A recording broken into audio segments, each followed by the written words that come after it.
16 জুলাই গোপালগঞ্জ বাংলাদেশের রাজনৈতিক মানচিত্রে এক দুঃসহ দিন। শান্তিপূর্ণ জুলাই পদযাত্রার কর্মসূচি নিয়ে যখন এগোচ্ছিল জাতীয় নাগরিক পার্টি, তখনই শুরু হয় ভয়াবহ সহিংসতা।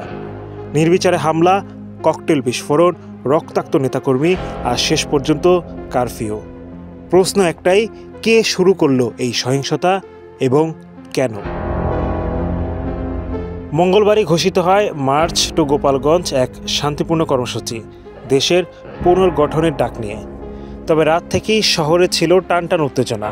বুধবার দুপুরে গোপালগঞ্জের পৌর পার্কে যখন সমাবেশের প্রস্তুতি চলছিল, তখনই ঘটে পরিকল্পিত হামলা। হামলাকারীরা ভাঙচুর করে সাউন্ড সিস্টেম, চেয়ার, এমনকি উপস্থিত নেতাকর্মীদের উপর চালানো হয় হামলা। এক পর্যায়ে ককটেল বিস্ফোরণ ঘটে। এনসিপির কেন্দ্রীয় নেতারা তখনও মঞ্চেই পৌঁছাননি।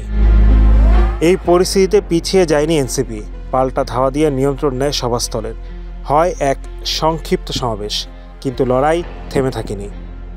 সমাবেশ শেষে যখন তারা ফিরছিলেন, তখন গোপালগঞ্জ সরকারি কলেজের সামনে তাদের গাড়িবহরে চলে আসে এক নারকীয় হামলা। ইটপাটকেল, ধাওয়া, আর সেই মুহূর্তে পুলিশ চালায় টিয়ার গ্যাস, ফাঁকা গুলি। শহর থেকে বের করতে চেয়েও নিরাপত্তা দিতে ব্যর্থ হয় প্রশাসন। সেনাবাহিনীর একটি টহল দল ঘটনাস্থলে পৌঁছালে তাদের উপর হামলা হয়। এই হামলার প্রতিরোধে সেনা সদস্যরা গুলি ছুড়েন। পরিস্থিতি এতটাই ভয়াবহ হয়ে পড়ে যে শেষমেশ এনসিপির কেন্দ্রীয় নেতারা আশ্রয় নেন পুলিশ সুপারের কার্যালয়ে। সেখানে অবরুদ্ধ থাকেন তারা বেশ কিছুক্ষণ। শুধু রাজনৈতিক নেতাই নয়, হামলা হয় পুলিশের গাড়িতে, এমনকি ইউএনওর গাড়িতেও। বুধবার সকাল 10টার দিকে একটি পুলিশের গাড়ি ভাঙচুর করে তাতে আগুন দেওয়া হয়। ঘটনা দেখতে গিয়ে ফেরার পথে ইউএনওর গাড়িবহরেও হামলা হয় কংসুর বাস স্ট্যান্ডে। যারা হামলা চালিয়েছে প্রশাসনের কর্মকর্তারাই বলেন এরা আওয়ামী লীগের লোকজন।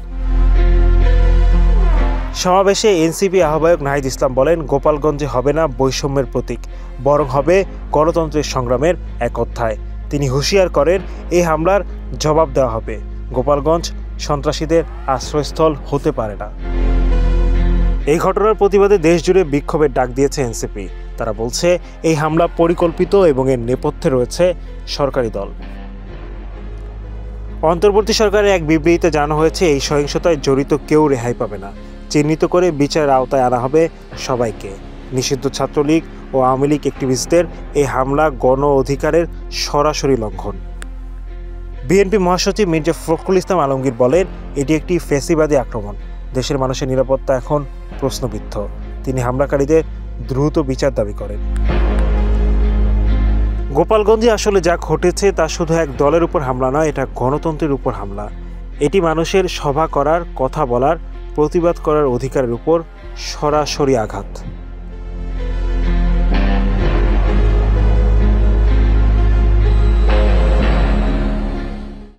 Don't forget to like, share, and follow Awaz BD on Facebook, YouTube, and Instagram. For breaking news and more, head over to www.awazbd.us.